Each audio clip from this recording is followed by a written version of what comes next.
Olá, seja bem-vindo a mais um episódio do podcast Dádiva e Gratidão e hoje também representando o Instituto Amigo do Leão, um podcast conjunto com uma temática muito especial e você já sabe que a dádiva, ela nos remete a uma ideia de desprendimento, de entrega, de doar-se em favor de alguém ou de uma causa. E ela é uma explosão de sentimentos como generosidade, espontaneidade, alegria e gratidão.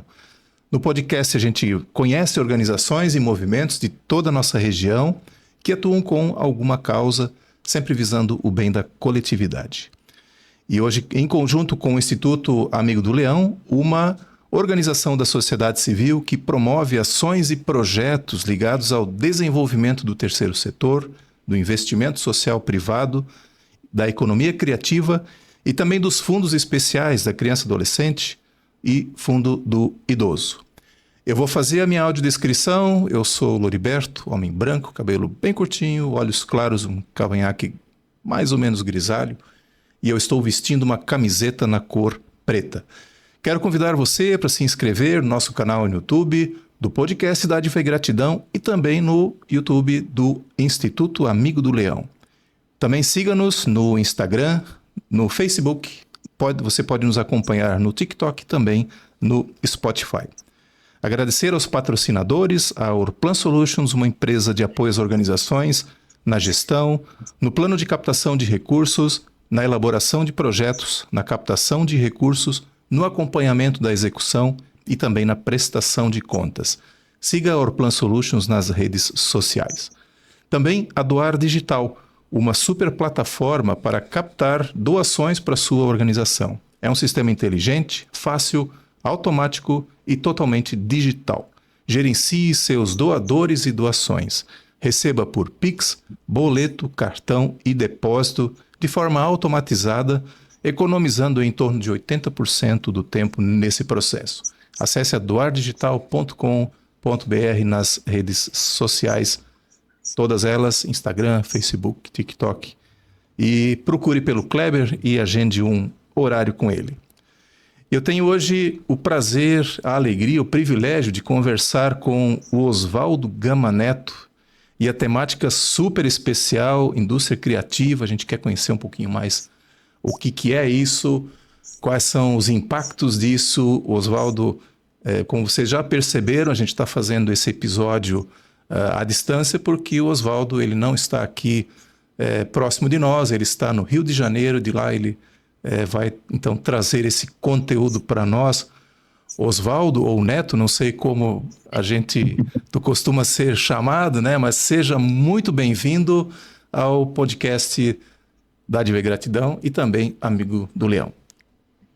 Certo, meu cumprimento a todos e todas que estão nos ouvindo.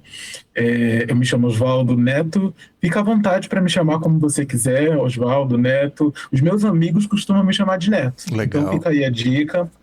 Eu vou me autodescrever também. Eu sou um homem pardo, de cabelos curtos escuros, olhos castanhos. Eu não uso barba e uso uma camisa branca aqui. Como você falou, eu falo do Rio de Janeiro, aqui da cidade maravilhosa, e é um prazer enorme estar aqui para compartilhar um pouco do que nós estamos desenvolvendo em relação à economia criativa, soft power, tanto na cidade e no estado do Rio de Janeiro, quanto construir um ambiente de negócios para o desenvolvimento da economia criativa do país todo. Que legal. Então fala um pouquinho, né? O Oswaldo, na verdade, você trabalha na Firjan, né? Na Federação da Indústria. É isso? Exatamente. Então tá. Bom, bora lá. Eu falo representando a Federação das Indústrias do Estado do Rio de Janeiro, e aqui a gente já tem um ponto de atenção muito significativo, porque a indústria, o senso comum, as pessoas costumam logo associar com metal mecânico, com óleo e gás, e a gente está falando de uma indústria que vê muito valor na economia criativa, na indústria criativa, e gera informações, dados, inteligência para esse setor. Então a gente está falando de algo que é muito disruptivo e que é muito valioso, né? A indústria percebendo o valor disso para a economia, para o desenvolvimento do estado do Rio de Janeiro. Como eu falei ainda há pouco, eu falo representando a Federação das Indústrias do Estado do Rio de Janeiro, que é essa organização que trabalha a favor da indústria para que nós possamos ter aqui no Estado do Rio de Janeiro um ambiente de negócios favorável para o desenvolvimento da indústria. E aqui na Firjan, eu falo especificamente da Casa Firjan, que é o hub de inovação da Firjan, e a Casa Firjan ela foi concebida já há alguns anos com a seguinte missão, de que, se caso o nosso empresário associado, a indústria fluminense, ela não se situe em todo esse processo de transformação digital e que foi muito potencializado na pandemia, eu acho que os ouvintes eles devem lembrar, né, que na pandemia todo mundo ficou em casa e o nosso consumo de digital foi exponencial. Explodiu. E o que a gente sinaliza para o empresário associado? Que caso ele não se situe nessas demandas de transformação digital, o que vai acontecer com ele? Ele vai desaparecer. Então, a Casa Firjan ela tem 3 pilares: futuro, inovação e nova economia.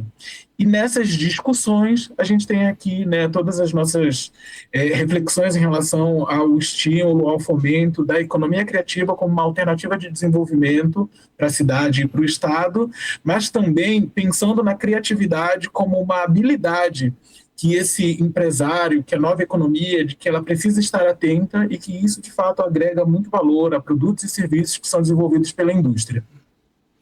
Bom, aqui eu vou começar a falar do mapeamento da indústria criativa no Brasil, que é um documento que a Federação ela realiza desde 2008.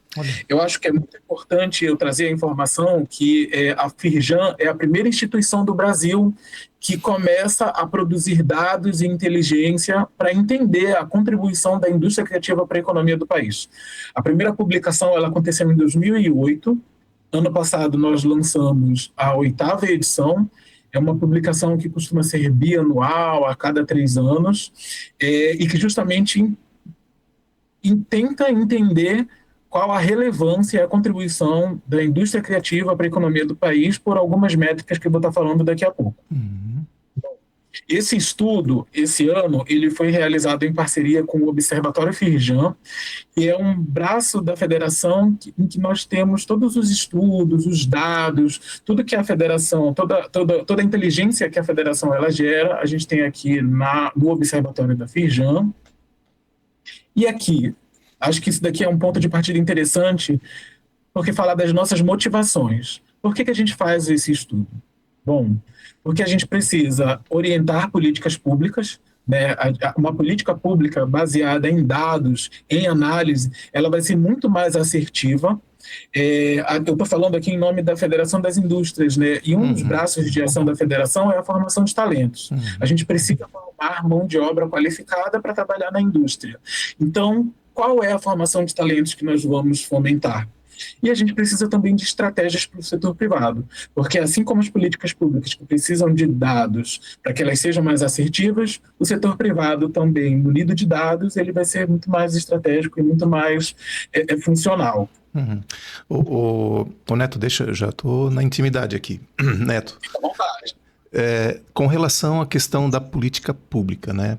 Talvez tu vais trazer essa informação, mas eu quero assim só largar já um insight aqui. Claro. Tu tem percebido que isso, de fato, provoca o poder público a estimular isso ou é algo, ou é letra morta? Como é que você enxerga isso? De fato estimula, porque quando a gente tem aqui dados que mostram que a economia criativa ela movimenta quase 400 bilhões de reais, que ela gera mais de 1 milhão de empregos, algo precisa ser feito. E a gestão pública, em especial na instância federal, quando, por exemplo, ela implementa uma secretaria da economia criativa, justamente para olhar o setor, é uma resposta a esse volume todo de dados e interpretação desses dados que mostram a relevância desse setor e que algo precisa ser feito de forma estratégica. Legal. Então, é essa perspectiva que a gente tem. A gente está mostrando aqui, por meio dos dados, de que é importante, de que é relevante e de que a gestão pública nas esferas municipais, estaduais, federais, elas precisam olhar essas suas dinâmicas internas, olhar com carinho, porque aqui a gente tem uma possibilidade muito real de desenvolvimento econômico. É que muitas vezes uma pesquisa, não é exatamente esse o caso, mas tem muita pesquisa acadêmica que fica restrita à biblioteca, né? Não vai para a rua, né? Exato. Por isso a minha provocação, assim, porque realmente essa aqui é uma questão que vai adiante, vai para a rua e promove mudanças também, né? Exato. E eu acho que uma observação importante é que a gente está falando de um estudo que vai completar quase 20 anos. Então, a gente tem aqui um alcance significativo, apesar de nós representarmos o estado do Rio de Janeiro, a gente está falando de uma vocação que o Brasil inteiro possui, cada um dos seus estados, das regiões, com as suas particularidades, com as suas potências, com as suas fortalezas. E é isso, a gente, apesar de estarmos aqui no Rio de Janeiro, a gente está falando de algo que é fundamental para o Brasil todo. Show de bola. Sim. E aí, qual é, em relação a essa 8ª edição, quais são as observações em relação ao que aconteceu no Brasil e no mundo nesse período? A publicação de 2025, ela olha dados de 2022 e 2023. Então, é bem importante a gente ter esse recorte temporal, que apesar de publicado no ano passado, a gente está olhando um intervalo de tempo que é um pouquinho mais atrás, 2022 e 2023, em que a gente estava retomando os encontros presenciais, e que a gente teve um aumento de políticas públicas, né, focadas no fomento e distribuição de renda, e que tivemos o restabelecimento do Ministério da Cultura. Esses pontos aqui, eles são bem fundamentais para que a gente consiga entender as nuances das análises e o que os dados estão nos informando. Em 2021, isso daqui é uma observação muito importante em relação aos dados que nós trabalhamos para gerar todas essas informações aqui no mapeamento, é que teve uma mudança no processo da coleta de dados no Ministério do Trabalho. Em 2021, houve uma mudança no processamento da RAIS, que é o dado que nós utilizamos. E a orientação do Ministério do Trabalho é que a gente não faça uma comparação de 2021 para trás. Não compare 2021, 2, 3 com os anos atrás de 2021. E acho que a gente tem uma imagem aqui que vai ajudar a entender bem o que significa essa quebra histórica da RAIS, sinalizada em 2021. Bom, outro ponto muito fundamental em relação a tudo que a gente está falando é que, quando a gente fala economia criativa, indústria criativa, o senso comum ele vai logo para a cultura, para as expressões culturais, para as artes, para a música e para a dança. E no mapeamento da indústria criativa, a gente não está falando somente disso. Na nossa metodologia, em relação ao que nós estamos olhando, nós temos 4 grandes áreas criativas em que cultura é uma delas. Isso daqui é um ponto muito importante em relação sobre o que nós estamos falando. Além da cultura, a gente tem outras 3 áreas criativas que ajudam a tangibilizar do que a gente está falando. A gente tem tecnologia, consumo e mídias. Quando a gente está falando de criatividade, obviamente que tem as expressões culturais, as expressões artísticas, mas a gente está falando de uma criatividade que é matéria-prima para o desenvolvimento de produtos, de negócios e de serviços. E isso acaba transbordando a cultura. Isso daqui é um ponto muito importante, porque a gente também está falando da cultura, mas a gente está falando em tecnologia de pesquisa e desenvolvimento, da tecnologia da informação e comunicação, de biotecnologia.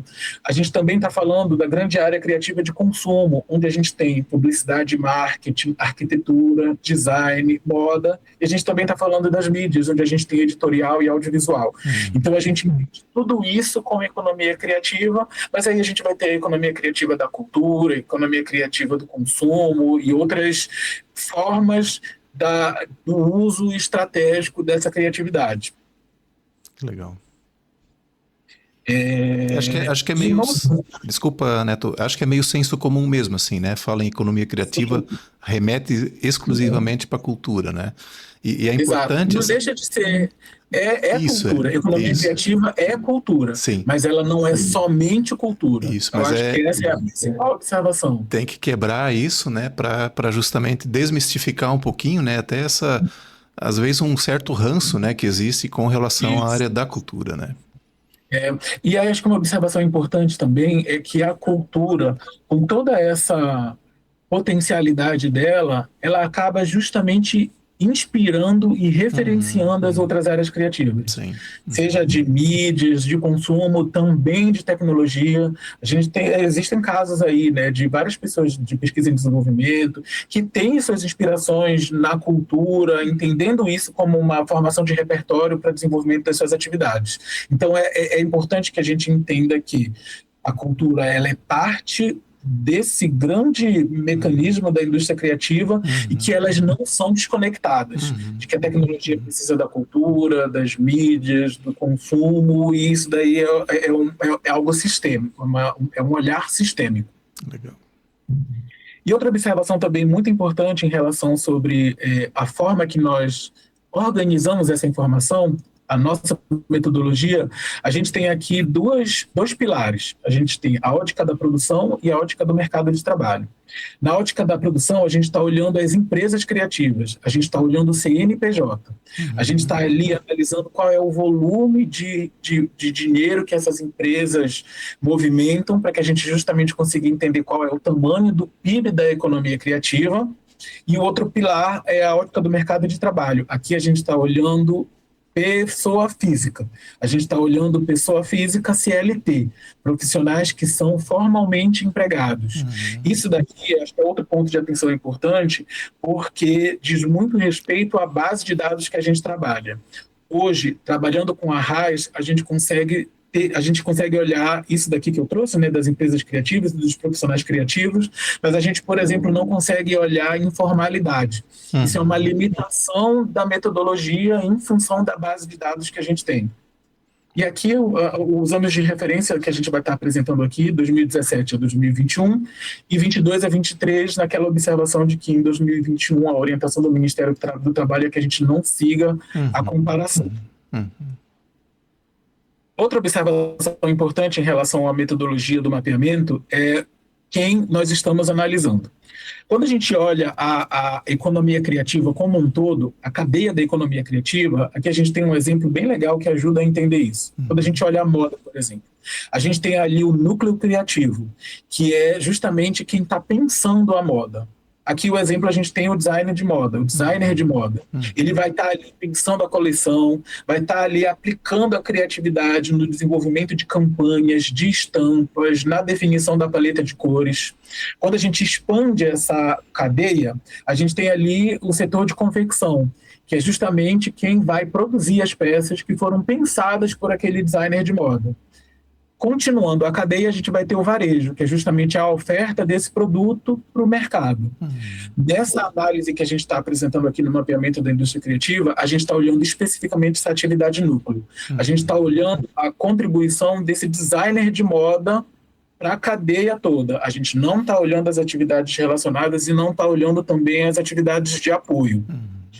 E quando a gente começa a falar de PIB criativo, do volume de dinheiro que a economia criativa ela movimenta, a gente tem aqui um dado que mostra que desde 2020, 2004, a indústria criativa ela apresenta uma tendência de crescimento. E quando a gente vai olhar 2020, 2021, enquanto o Brasil ele estava em recessão no período da pandemia, a gente tem aqui a economia criativa crescendo.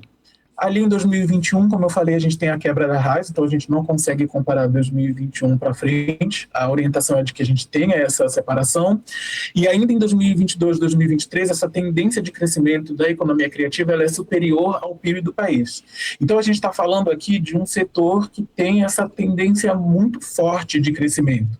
muito em função do digital, né, dessas novas dinâmicas de relação de trabalho, mas é importante a gente olhar isso com muita atenção, porque, por exemplo, quando a gente está falando aqui de 2020, 2021, que é o período da pandemia, a gente está falando que a economia criativa está crescendo, mas só que a gente teve que ficar em casa. E o profissional criativo da cultura, que foi o primeiro impactado, foi o primeiro que teve que parar de trabalhar e foi o último a voltar, como é que esse profissional ele se comporta aqui nessa tendência de crescimento? Então são essas especificidades que a gente sempre vai estar trazendo na análise dessas informações para justamente entender todas essas dinâmicas, entendendo que em 2020 e 2021 a gente teve a pandemia que impactou todo mundo de uma forma muito significativa, que impactou esse profissional criativo da cultura. Então, como é que a gente está falando de crescimento e o profissional criativo da cultura tendo que ficar em casa, trabalhando? Aí, outros grandes números aqui da economia criativa. A gente está falando em 2023 de uma movimentação econômica de 393 bilhões de reais. Isso daqui é muito expressivo. A gente está falando que a economia criativa ela é tão relevante quanto a indústria automotiva, por exemplo. Quando a gente está falando aqui de outra observação, que a questão da indústria criativa, ela é espacialmente localizada, né? A gente tem aqui os centros econômicos com a maior concentração do desenvolvimento de atividades da indústria criativa. Quando a gente está falando, né, desses estados que têm uma maior participação da economia criativa, aqui a gente tem somente 4 estados que têm a sua economia criativa acima da média da economia criativa do Brasil. Aqui a gente tem Rio, São Paulo, o Distrito Federal e Santa Catarina. Isso daqui é uma observação muito importante. A gente está falando que, de um todo, apesar desses números interessantes, somente esses 4 estados eles têm essa maior robustez em suas economias criativas. Claro que isso já nos remete a uma pergunta, né? O que fazer para trazer esses outros estados para um patamar mais alto, né? Se quiser responder agora ou depois, já bem à vontade. A gente pode falar agora rapidamente, mas a gente pode trazer depois. É esse olhar especial para que o ambiente de negócios das suas economias criativas ele possa ser um ambiente favorável. Isso daí acaba sendo um ponto de atenção importante. Quando a gente, por exemplo, olha Santa Catarina, Florianópolis, a gente tem aqui os negócios da tecnologia, que é o que a gente está olhando também, né? Todo esse esforço que Santa Catarina teve de que esse ambiente de negócios seja favorável, a gente tem isso como uma resposta de uma série de movimentações que foram feitas para que esses negócios de tecnologia no Estado eles favoreçam. Então é mais ou menos isso, são essas observações, pensar em políticas públicas que favoreçam o desenvolvimento de negócios, a empregabilidade, a formalização e o reflexo disso vem nos números. E antes você falou no começo também a questão que há a preocupação de vocês na capacitação, né, desses profissionais. Então passa pela educação, não tem jeito, né? Também não tem jeito. O profissional criativo, ele é um profissional que ele está muito alinhado com o que está acontecendo agora no mundo. Ele é alinhado às tendências, ele está alinhado às novas tecnologias, a tudo isso. Então, esse profissional criativo, quando ele de fato tem uma capacitação que dê as oportunidades para que ele consiga trazer todas essas novas referências, ele vai estar trazendo um altíssimo valor agregado à produção daquela empresa, independente do tamanho dela. Então, são essas observações que a gente traz aqui no mapeamento, de que esse profissional que tem essas habilidades e que são muito desejadas pelo mercado, ele pode agregar muito. Quando a gente olha aqui, especialmente Rio e São Paulo, a gente tem uma super concentração do PIB criativo nesses 2 estados, mais de 60%. E quando a gente olha o número de profissionais criativos que são formalmente empregados, a gente está falando de mais de 1.200.000 profissionais criativos empregados em 2023.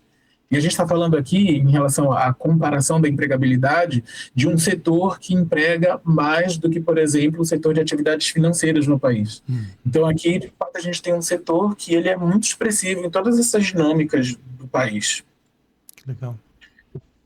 Aí aqui a gente tem uma distribuição, né, desses profissionais criativos nas áreas criativas que eu falei para você ainda há pouco. A gente tem que a nível Brasil, né, a gente tem a maior concentração desses profissionais criativos das áreas de publicidade, de design.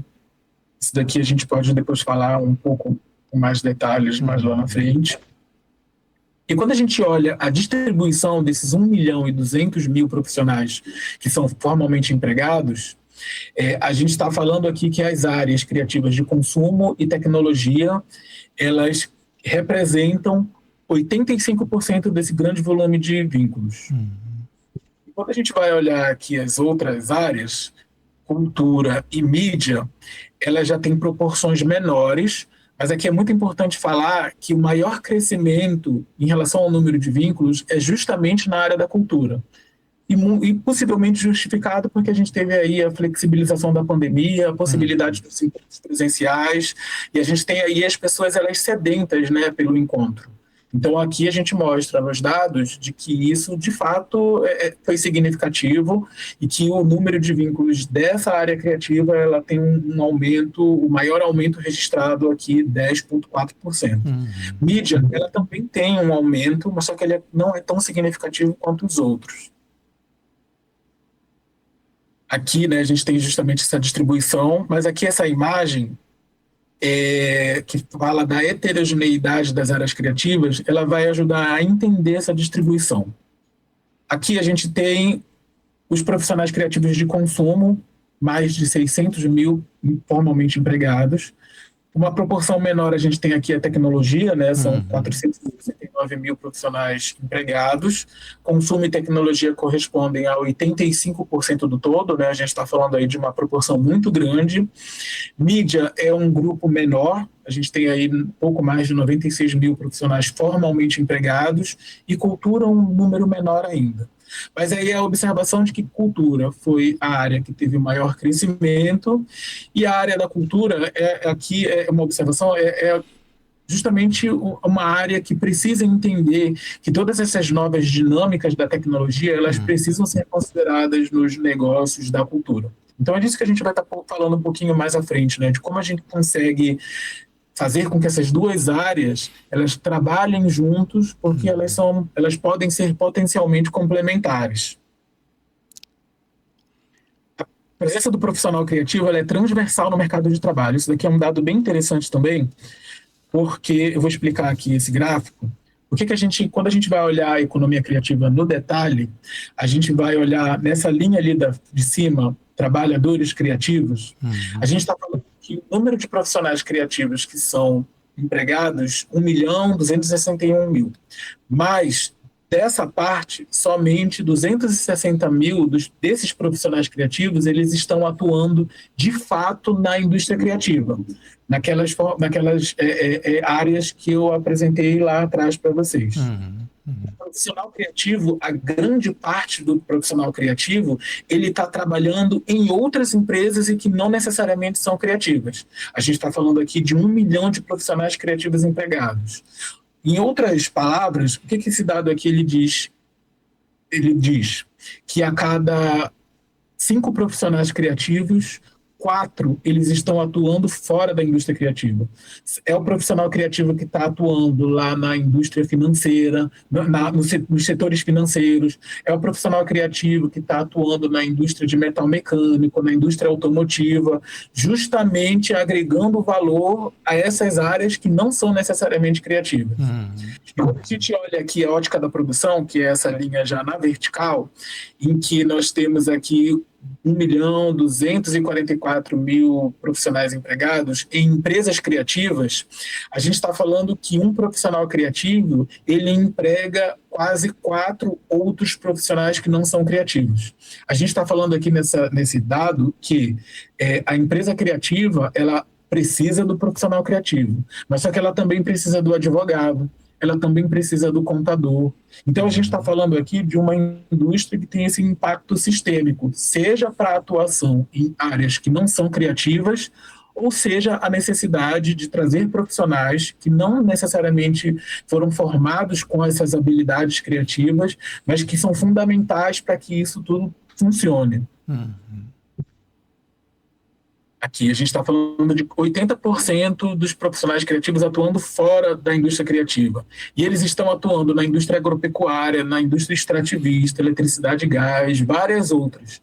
Então é isso, a gente está aqui reforçando, validando que o profissional criativo ele agrega valor à indústria como um todo. E o próprio profissional, ele se enxerga nessa posição de estar nessa indústria criativa, não? Ou isso ainda é algo também a se explorar, a se desenvolver? Os dois. Eu entendo, eu falo assim, muito da parte das minhas observações, acho importante trazer isso, de que esse profissional criativo, de fato, ele se entende como profissional criativo atuando na indústria criativa, mas ele também se vê fora.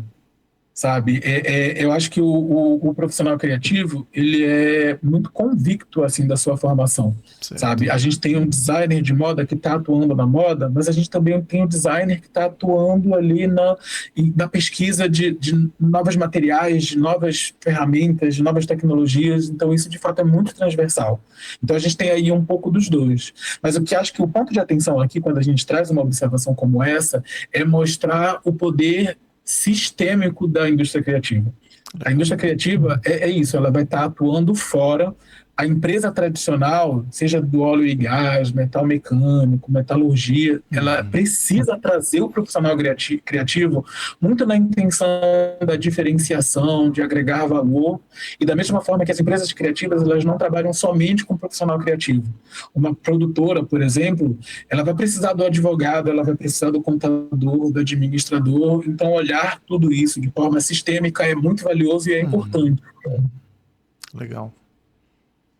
A concentração do profissional criativo nos territórios ela é espacialmente localizada, né? Foi um pouco do que a gente falou lá atrás, mas aí qual é a observação aqui?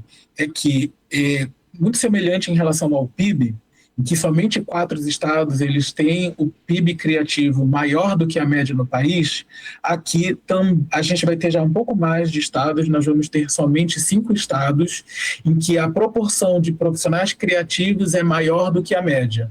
Aqui, além de Rio de Janeiro, São Paulo, Distrito Federal e Santa Catarina, a gente vai ter aqui o Rio Grande do Sul, nessa proporção de empregados criativos numa tendência maior do que a média do Brasil.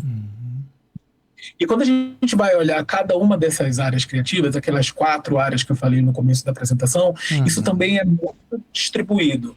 A gente, por exemplo, vai ter os profissionais das mídias muito concentrados aqui nos estados do Norte e do Nordeste. A gente vai ter os profissionais de tecnologia mais concentrados no Sudeste e no Sul. Os profissionais de cultura também muito concentrados no Norte e no Nordeste. Então, cada estado, as regiões, elas vão ter suas particularidades e esse olhar especial para os dados justamente ajuda a entender as políticas públicas. Se a cultura ela é mais forte em uma determinada região, ali você tem uma necessidade de fortalecer essas culturas, porque ali já é uma vocação da região. Então, entender essas particularidades, essas nuances é fundamental para justamente estimular esse ambiente de negócios para o desenvolvimento de negócios de todas as áreas criativas.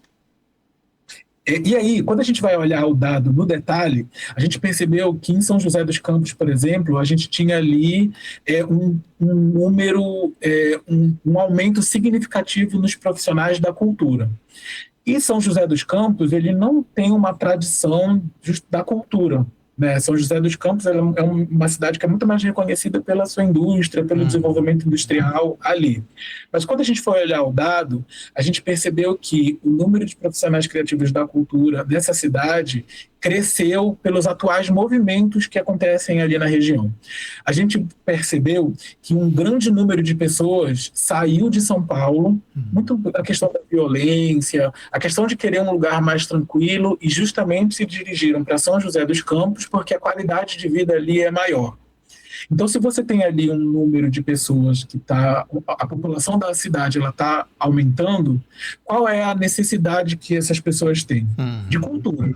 Então, o número das casas de cultura, lá em São José dos Campos, né, a gente tem aí essa notícia de que o município ganhou 3 casas de cultura, de que a gastronomia nesse município ela cresceu bastante. E aí, quando a gente vai entender o dado e busca uma justificativa para isso, é entendendo todas essas movimentações. Como aumentou o número da população, justamente de pessoas que estão procurando maior qualidade de vida, então você precisa dar amparo para essas pessoas. E aqui a gente tem as ocupações criativas que mais cresceram nesse período de análise do mapeamento. Isso daqui também é muito distribuído. A gente tem aqui o analista de e-commerce, né, muito em função do aumento de compras em plataformas digitais, o próprio profissional das mídias digitais, a gente tem aqui o produtor cultural, a gente vai ter aqui ocupações de mídias, de consumo, de tecnologia, e isso daqui ajuda a entender quem é esse profissional criativo que o mercado ele tem necessidade hoje. Isso são dados bem interessantes mesmo, né? Porque Exato. desmistificam ainda mais aquela coisa da indústria criativa. Opa, tá espalhado em todos os setores, né? Exatamente. Muito E é legal. isso, por exemplo, quando a gente fala da cultura, tem uma pesquisadora, o nome dela é Daniele Canedo, e ela fala algo muito interessante, que a gente hoje passa por um processo de plataformização, né? Sim. Todo mundo inserido nas plataformas, hoje todo mundo tem um celular super potente na mão e que você pode produzir o seu próprio conteúdo, inserir em várias redes, em várias plataformas. E quando a gente vai olhar esse profissional de cultura raiz, o fazedor de cultura, os carimbozeiros do norte, os mestres do artesanato do nordeste. A gente vê aí uma parcela do profissional criativo da cultura, enquanto a gente está falando de plataformização, que eles muitas vezes têm dificuldade até do processo de digitalização, sabe? Então, quando a gente olha aí áreas criativas que podem ser complementares, esse profissional da cultura, para a permanência dele, ele precisa se inserir nessas novas dinâmicas que a tecnologia ela fala com muito mais propriedade. Uma vez a gente assistiu uma apresentação do Alok, o DJ Alok, e ele é uma pessoa que é muito envolvida nas causas indígenas, né? Sim. E ele percebeu numa ida dele lá no interior do Amazonas, talvez, eu não vou lembrar exatamente para onde é que ele foi, que aquelas autoridades indígenas, né, das aldeias indígenas, né, os pajés, as pessoas ali que têm toda aquela tradição, a ordem natural da vida é que essas pessoas elas morram em algum momento. E quando elas morrerem, imagina só a quantidade de informação e toda a força de tradição que essas pessoas elas levam consigo. E uma das formas que ele entendeu da permanência dessa tradição indígena é de fazer um registro desse pajé, dessa pessoa ancestral ali na aldeia e fazer um NFT disso. Entende só como é a tecnologia e a cultura interagindo para a permanência de um patrimônio? Então, quando a gente olha aqui essas ocupações criativas e vê um aumento significativo e uma proporção grande dos profissionais que, por exemplo, são da cultura e uma proporção menor só corrigindo, uma proporção grande dos profissionais da tecnologia, uma proporção menor dos profissionais da cultura, um precisa do outro. Porque é isso, a gente está falando de um evento, mas só que esse evento, para ele existir, ele tem que ir para as redes sociais para poder ter público. Você, quando vai montar um evento, você precisa de palco, você precisa de iluminação, você precisa de estrutura, então tudo isso é sistêmico. Então a interação entre esses profissionais criativos, a complementação deles é fundamental para que isso, de fato, prospere e que funcione. É verdade. Que legal. Aqui, uma outra observação também bem legal em relação a esse ranking de ocupações criativas é que a gente tem aqui o chefe de bar e o chefe de cozinha. E é legal quando a gente vai olhar o dado, é que nesse momento, né, de pós-pandemia, todos nós ficamos assim, muito sedentos, né, pelo encontro, de querer ir num restaurante comer uma comida mais elaborada, né? A gente ficou ali tanto tempo cozinhando em casa que agora a gente quer sair de casa para comer uma comida diferente. E que essa nossa saída de casa para ir num restaurante, para ir num boteco, para comer uma comida diferente, reflete aqui nos dados. As profissões de cultura que mais cresceram foram as de chefe de bar e chefe de cozinha. Busca de experiência, né? Exato, exatamente isso que eu ia falar, essa busca pela experiência. Porque a gente tem aqui o chefe de bar e o chefe de cozinha, que são profissionais altamente especializados, pensando ali no detalhe do detalhe, do Sim, drink, sim. do prato. Outro fator aqui que também é interessante é que nos últimos anos os programas culinários, os realities de gastronomia, eles aumentaram muito também. Isso acaba influenciando também. Então, muito em função desses realities que hoje são exibidos na TV aberta, isso daqui reforça, né, essa nossa intenção de sair de casa e de comer um prato elaborado, de tomar um drink elaborado. Sabe É bem que, interessante entender tudo isso. sabe que tem uma questão aqui que até me fez lembrar agora a experiência própria, assim, né? Tu falasse muito desses realities que estão aí, né? Muitos programas, né? Que já existia, acredito que tenha mais tempo já no internacional, isso aqui no Brasil explodiu aí durante a pandemia. Mas é gozado que quando a gente vai experimentar, vai passar uma experiência presencial em algum local, depois você volta para casa e a conversa às vezes gira em torno de, não, mas eu teria colocado mais isso aqui poderia substituir aquilo, né? Quer dizer, é uma questão que você vai meio que internalizando também essa questão cultural, gastronômica, enfim, né? Não que eu queira ser um chefe um dia, mas enfim, acaba que você absorve, né, desse conhecimento também, né? Que é muito legal, né?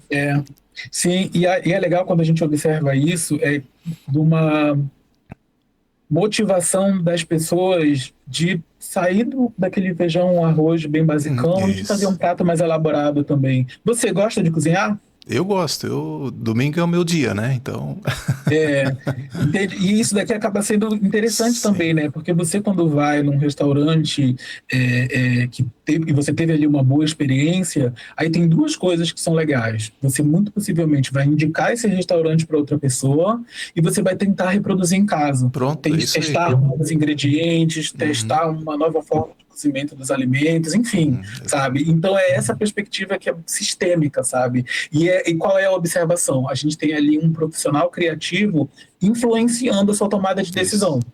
isso, exatamente. É isso aí. E aí, quando a gente vai olhar a pandemia, é aquela observação, né? A gente, por exemplo, quando olha aqui essa primeira coluna 2021, 2019, a gente tem aí um impacto significativo nas ocupações da cultura e nas ocupações de mídia.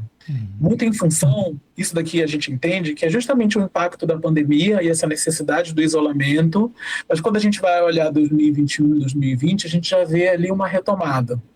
Né? Então, é muito importante a gente fazer uma observação nessa retomada, é que nós não totalmente estamos recuperados da pandemia. A gente ainda está nesse processo de recuperação e retomando o impacto significativo que nós tivemos ali entre 2020 e 2021. 2019, 20 e 21.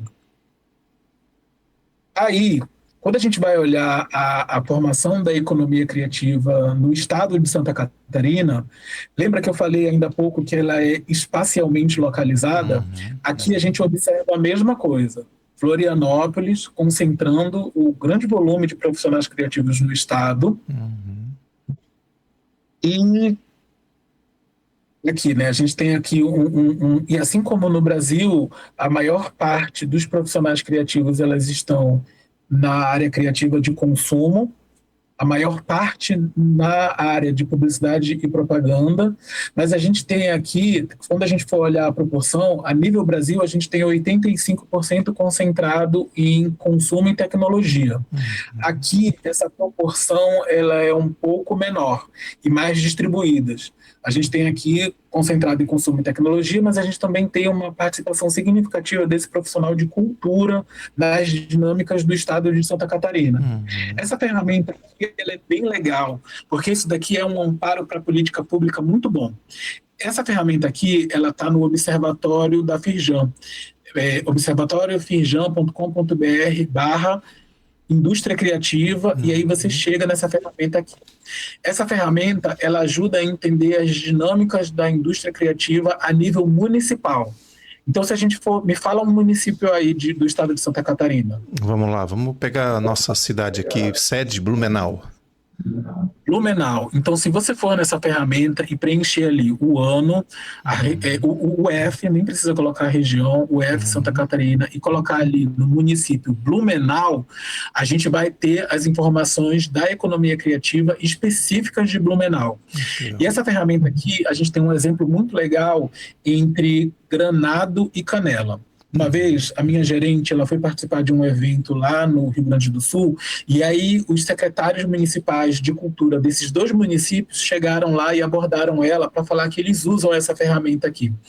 Porque a partir dessa ferramenta, tanto Gramado quanto Canela, eles conseguem ver quais são as profissões criativas que têm um maior número de ocupação. Por exemplo, Gramado consegue ver que Gramado consegue ver que tem mais profissional criativo da gastronomia, enquanto Canela consegue ver que tem mais profissional criativo na música. Então, eles fortalecem esses profissionais criativos muito na intenção de se diferenciar, porque esses municípios eles são muito próximos. Então, é muito fácil que a pessoa ela confunda o que ela vê em Gramado, o que ela vê em Canela, mas que a partir dessa ferramenta, o gestor público ele conseguia entender a sua potencialidade e poder investir nela. Então, essa ferramenta aqui ela acaba ajudando nisso, a entender qual é a configuração da indústria criativa, do profissional criativo desse município e poder investir nela. Que legal. Depois na descrição a gente vai deixar o registro aqui certinho da ferramenta para quem tiver interesse em conhecer também. Exato. E aqui, como a gente viu ainda há pouco, né, Santa Catarina tem 72 mil vínculos formais no estado e que 20% são concentrados na capital, né, ali, como a gente falou, né, da economia criativa ela ser espacialmente localizada e que tem um crescimento muito significativo. A gente está falando aqui de 6,2% de crescimento, enquanto a média do Brasil é 3,6%. A gente está falando de uma proporção de crescimento que é o dobro da média registrada no Brasil. A gente vê o maior crescimento na cultura. Aqui, ó, o chefe de cozinha, aqui acho que talvez as pessoas que moram em Santa Catarina que entendem isso, talvez vejam que isso faz sentido.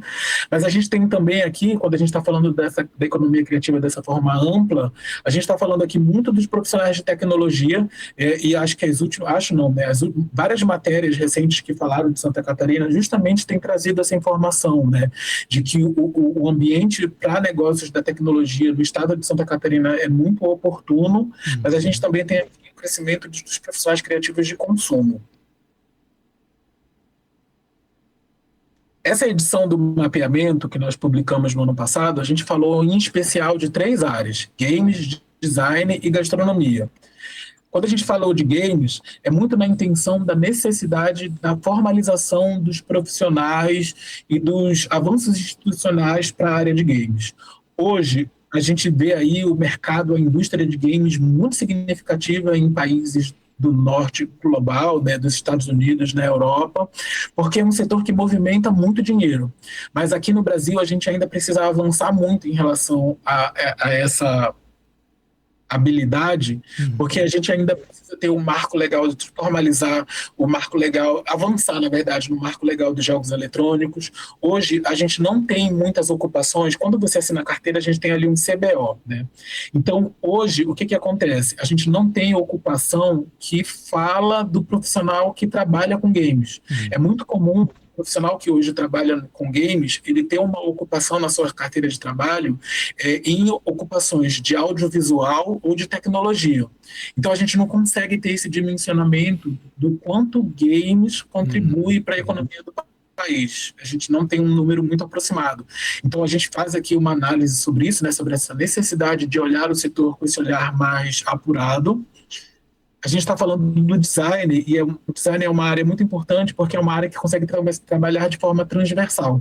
O design ele vai estar agregando na moda, vai estar agregando na indústria criativa, no audiovisual, na tecnologia, mas só que o profissional de design ele também agrega muito em outras áreas, né? Então a gente tem aqui esse olhar especial para esse setor, e a gente também tem um olhar especial para gastronomia, porque se a gente for olhar a área de expressões culturais, que é onde a gastronomia está inserida, a maior parte dessa área é justamente de gastronomia.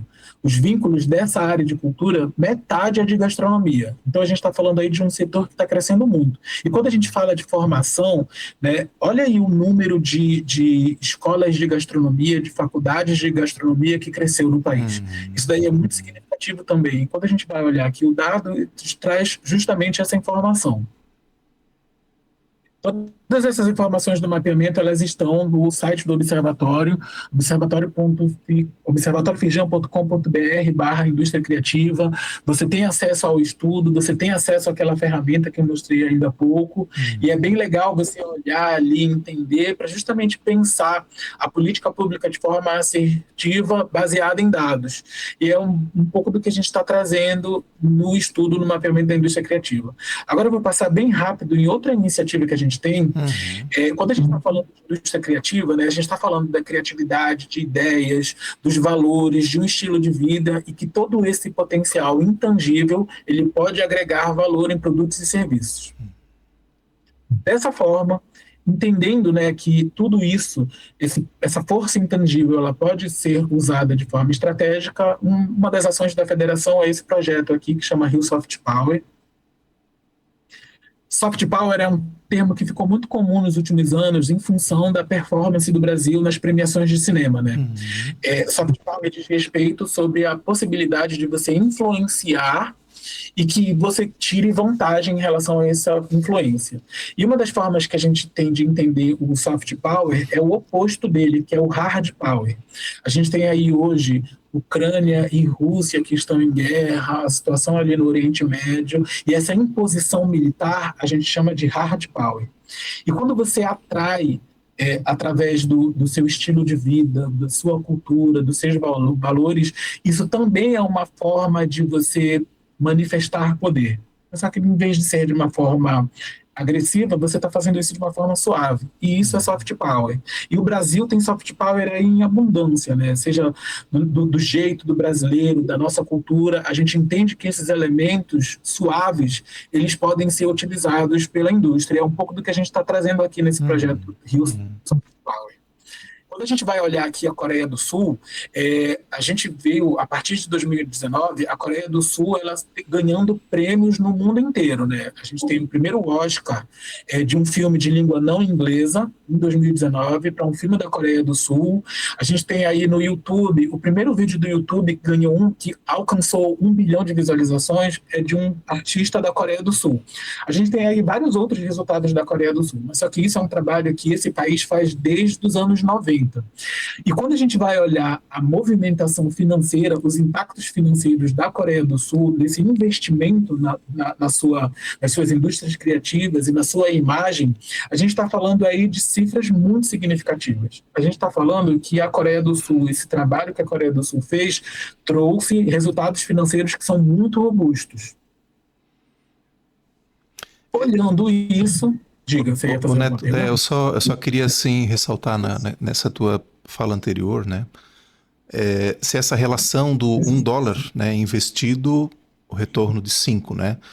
No Brasil, essa relação ela é semelhante também na questão da cultura? Essa relação ela é muito relativa, assim. Eu não tenho de memória agora um dado geral em relação ao valor investido e de retorno, mas hoje, no estado de São Paulo, por exemplo, eles fazem esse monitoramento, né, de modelo insumo-produto, para entender quanto investido em cultura ou quanto retorna. Quando a gente olha ali em São Paulo, a gente tem ali os programas da Secretaria Estadual de Cultura, e que tem programa que a cada R$1 investido retorna em 20 para a economia. A gente tem outros programas que são menor o retorno, mas isso daqui é uma informação que pode ser facilmente entendida no estado todo, porque é aquilo que a gente está falando desde o começo, esse investimento nas indústrias criativas, isso é sistêmico, sabe? Quando a gente fala especificamente da indústria audiovisual, quando você tem uma produção audiovisual, mais da metade dela não é necessariamente para o desenvolvimento do filme. Quando você tem uma gravação, você precisa de catering, você precisa do técnico, você precisa do advogado, você tem uma movimentação para que aconteça aquela produção e que ela é maior do que a produção em si. Então é importante a gente pegar, acho que é um ponto de atenção importante essa necessidade de gerar dados que justamente mostrem essa informação. Isso daqui é muito importante. Eu de memória não tenho, é possível que existam esses estudos, mas eu não tenho aqui de memória a nível nacional exemplos que ajudem a entender o quanto que você investe e o quanto que retorna. Mas vários estados já têm esse movimento. E pode variar também de atividade para atividade também, né? Mas o fato é que ele se multiplica, né? Isso é que é importante a gente destacar, né? Isso varia de projeto para projeto, isso varia de área criativa para área criativa, isso daqui é muito relativo. Mas esse retorno, com certeza, ele existe. Aqui no estado do Rio de Janeiro, né, a gente começou a entender, né, o lifestyle do carioca, né, que é muito solar, da praia, do samba. A gente entendeu que isso pode ser um diferencial competitivo e que a indústria pode incorporar. Pensando nisso, aqui na Federação das Indústrias do Estado do Rio de Janeiro, nós começamos a fazer uma série de eventos para que justamente a gente tenha essa familiaridade com o tema e comece a falar disso. A gente tem aqui esse exemplo, que é um evento que chama Diálogos Criativos, em que a gente tem uma discussão na Casa Firjan, que é um espaço que fica em Botafogo, aqui no Rio de Janeiro, em que a gente fala de negócios, de projetos que já estão rodando e que têm resultados muito interessantes de como esse potencial intangível da criatividade, das ideias, os valores, de como isso pode ser utilizado. Tudo que a gente faz aqui na Casa Firjan é gravado. Então, se você colocar no Google Diálogos Criativos Casa Firjan, você vai achar todos os eventos que nós fizemos, com discussões que foram muito interessantes. A gente gravou em 2024 uma série de videoaulas. Porque o que a gente percebeu? Quando a gente vai falar disso daqui no interior do estado, por exemplo, a gente leva a informação, é muito útil, mas só que é muito comum que na gestão pública a rotatividade de pessoas seja muito grande. Então, o que aconteceu? Todo aquele conteúdo que a gente levou para um determinado local, ele às vezes pulveriza. Então, o que a gente percebeu? Que gravando um conteúdo meio que num estilo EAD, fazendo videoaulas, a gente tem a permanência desse conteúdo. Essas videoaulas aqui do Rio Soft Power, a gente já tem um número bem interessante de visualizações. A gente já tem mais de 32 mil pessoas que assistiram todos os vídeos que nós gravamos. Legal. Aqui a gente está falando o que é soft power, né, porque é um conceito novo. O conceito soft power ele surgiu muito recente, nos anos 90. Então a gente está falando aqui de algo que é muito novo. A gente está falando como a indústria audiovisual utiliza soft power, a gente está falando como a indústria do entretenimento utiliza soft power. Então isso daqui para o gestor público, para o fazedor de cultura, é um material muito valioso, porque ele pode pegar, assistir essas videoaulas e entender como ele pode aplicar isso nas dinâmicas dele. Ano passado, nós fizemos esse evento aqui, o Encontro Internacional da Indústria Criativa, e está todo gravado também, muito na intenção de falar o que o Brasil tem feito para desenvolver a sua indústria criativa, trazendo vários exemplos do país, mas só que a gente também aqui trouxe exemplos internacionais. A gente trouxe o pessoal da Coreia do Sul para falar do que eles têm feito para internacionalizar essas indústrias criativas. A gente trouxe a Colômbia, a gente trouxe a Itália, a gente trouxe o Reino Unido, muito na intenção de o que o mundo está fazendo para fortalecer o seu soft power e utilizar isso nas suas indústrias criativas e como o Brasil pode aprender com o que essa galera tem feito. E a gente também teve ano passado aqui esse estudo que chama Rio Soft Power, muito na intenção de entender quais são as potencialidades do estado do Rio de Janeiro, mas a observação aqui que eu faço é que a metodologia desse estudo ela pode ser facilmente replicada em qualquer lugar do país. A gente tem aqui, né, esse detalhamento da metodologia, nós escolhemos os municípios, nós levantamos informações, cruzamos os dados, a gente criou uma escala, porque a gente entende que não faz sentido a gente comparar um município do interior do estado do Rio de Janeiro com o Rio de Janeiro, por exemplo, e que a partir dessa escala a gente consegue fazer orientações para cada um dos municípios, aonde quer que ele esteja nessa escala. Aí a gente chegou aqui nesses níveis de soft power, né? A gente tem municípios que têm o soft power em desenvolvimento, outros que estão mais consolidados e outros que já têm um soft power assim de uma forma muito latente e que influenciam os municípios em sua volta. Uhum. E a gente também chegou em quatro eixos temáticos, né? A gente tem municípios que têm inclinação mais para as questões do meio ambiente, outros para as dinâmicas urbanas, né? Mais cosmopolitas, outros municípios que têm mais uma vocação para o conhecimento, né? A questão dos institutos de ciência e pesquisa, das universidades, da formação técnica, e outros municípios que já são mais inclinados para a questão de história e patrimônio. Esse estudo aqui é bem legal, ele ajuda a entender de uma forma mais fácil o que é soft power e como isso pode ser aplicado, mas a gente também tem observações gerais, né, que os municípios eles precisam entender, então a gente faz toda essa construção e oferece isso daqui no estado do Rio de Janeiro, muito na intenção de ter esse ambiente que utilize toda essa abundância do patrimônio, das histórias, do conhecimento, da criatividade de forma estratégica e utilize isso como forma de desenvolvimento, como elemento de desenvolvimento. Isso tudo está disponível lá também no observatório, né? Exatamente, no observatório. No observatório, todas essas informações elas estão muito fáceis, muito acessíveis, é um conteúdo leve, uma leitura fácil, e é bem legal assim, as pessoas elas irem atrás desse material para entender isso com mais propriedade e perceberem que a gente está falando de uma coisa que é muito comum a elas e que pode ser facilmente aplicado. Eu acho que essa eu vou chamar desmistificação, porque na verdade quem está no meio talvez seja fácil de entender, mas para quem tá nos assistindo aqui agora, talvez tenha muita informação aqui que, nossa, eu não sabia que era isso, né? E é importante trazer isso, né? Trazer essas informações para quem é de tá numa capital ou tá numa cidadezinha do interior, não importa, mas levar esse conhecimento adiante. Se é no Rio de Janeiro, você trouxe muitos dados e mais uma vez, obrigado por isso, né? Porque é muito bacana, mas isso se aplica e replica, né, para vários outros pequenos municípios e estados também, né? Que possam utilizar essas bases e, enfim. E Oswaldo, uma pergunta, assim, se alguém quiser, assim, conhecer um pouquinho mais, bater um papo mais, como acessa vocês daí, aí na Firjan? A Casa Firjan, ela, além de ser um espaço público, né, um espaço de visitação aberto aqui na cidade do Rio de Janeiro, a gente ocupa um casarão histórico muito bonito em Botafogo, não posso perder a oportunidade de falar isso, e caso alguém aqui vá ao Rio de Janeiro, venha aqui ao Rio de Janeiro, não perca a oportunidade de visitar a Casa Firjan, porque é um espaço muito legal.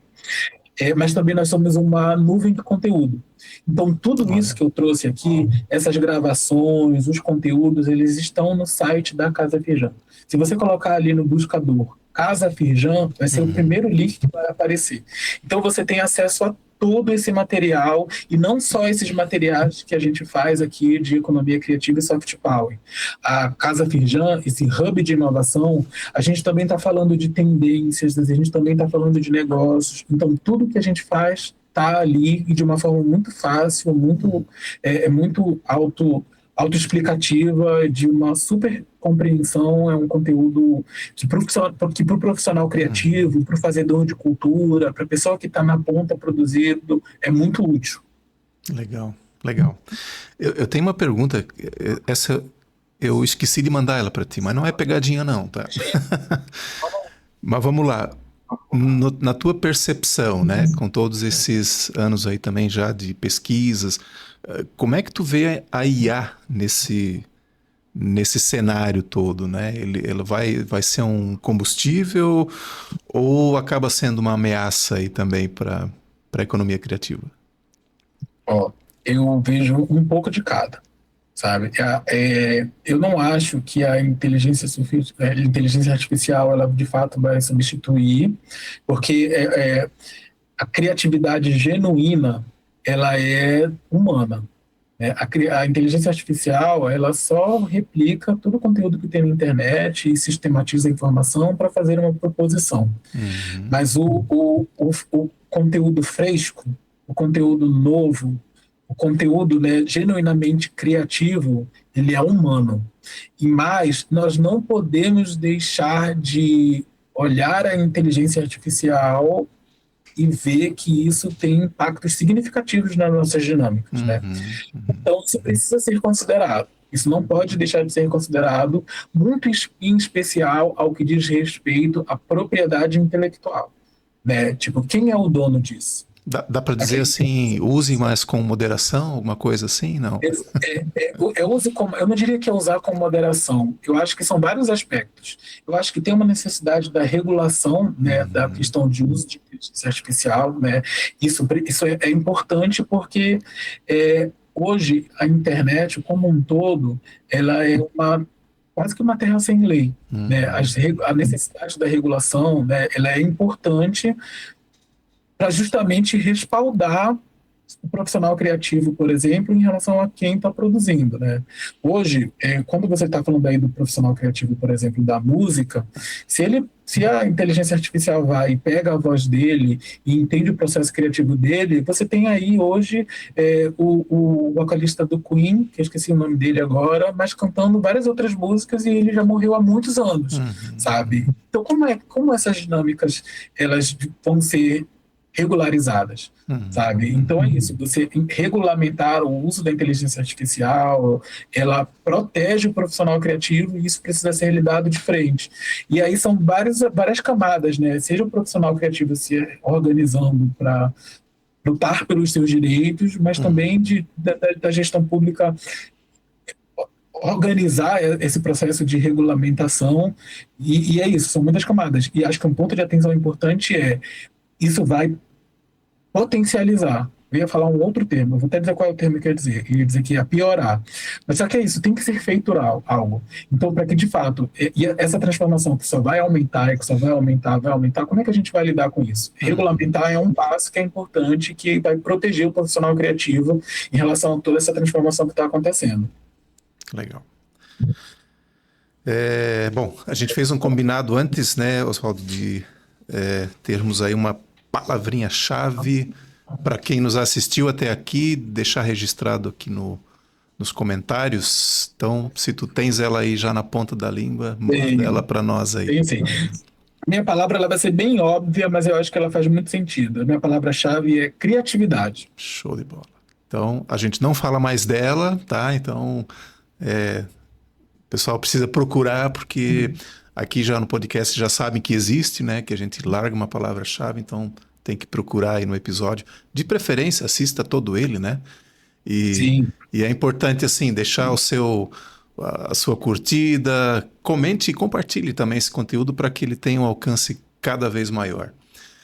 Oswaldo, a gente está assim indo para o final, mas eu queria muito sim que você deixasse uma mensagem final aqui para quem nos acompanhou até aqui. Certo. Eu quero agradecer o convite.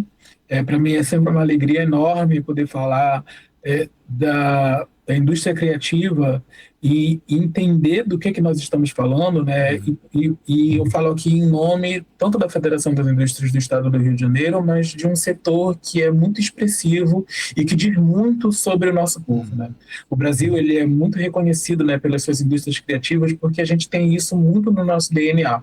Então, poder falar disso, poder falar do quão ela é importante, significativa, e que não somente pelo intangível. A gente está falando aqui, provando A mais B, que nós somos muito relevantes, economicamente relevantes. Então a gente está falando aqui de um setor que é uma vocação nossa e que é um elemento fundamental para o desenvolvimento econômico do nosso país e da nossa soberania. Então é sempre uma alegria enorme poder falar disso nos lugares que a gente vai. A gente roda o Brasil inteiro falando do mapeamento, do soft power, e eu fico muito feliz pela oportunidade de falar isso aqui também. Que legal. Nós vamos deixar os registros aqui, né, na descrição, como você que está nos assistindo pode acessar esses materiais também, né? Se tiver algum e-mail do Oswaldo, a gente coloca depois também aqui, se ele autorizar, sim, né? Para fazer essa busca também. Se você quiser convidá-lo para ir até aí o seu município, né, a gente já deixa também esse canal aí para esse contato também. Oswaldo Gama Neto, quero te agradecer demais aí por essa troca, né? Eu sempre digo, eu sou um privilegiado porque eu tenho o privilégio de receber primeiro a informação para depois divulgar, né? Então, é muito bom, né? A gente aprende sempre um bocado de coisa aqui com cada convidado que a gente tem aqui. Te agradecer muito, tá? Pelo teu tempo, por todo esse conhecimento aí, tá? E desejar aí que, pô, esses números aí cresçam cada vez mais, né? Tanta coisa boa que você Sim. trouxe, mas que isso se potencialize ainda mais. A gente sabe que tem muito potencial aqui, né? No nosso país, nas nossas regiões, né? Falta às vezes esse estímulo aí, né? E o pessoal entender e seguir aí crescendo também. Isso. Legal. Então, para você que nos acompanhou até aqui, muito obrigado. Não esqueça de curtir, comentar, compartilhar, nos seguir nas redes sociais também. Tem uma palavrinha-chave, volta um tiquinho aí, você vai encontrar ela. Deixa registrado para receber o seu brinde. E, Neto, tu também vai receber um, tá? Pois Muito obrigado. no off aqui a gente combina de fazer essa entrega, tá? Vai receber um presentinho aqui do podcast também. E com isso a gente encerra e a gente se vê no próximo episódio. Tchau.